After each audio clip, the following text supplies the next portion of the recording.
केदारेश्वराय नमः। ॐ वैद्यनाथाय नमः। ॐ भीमशङ्कराय नमः। ॐ रामेश्वराय नमः। ॐ नागेश्वराय नमः। He transmitted the profound signs of Om yoga Visvesvaraya नमः।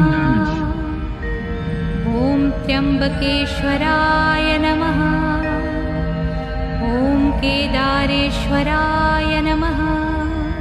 He expounded ॐ 100 भस्मेश्वराय नमः। offering his disciples ॐ access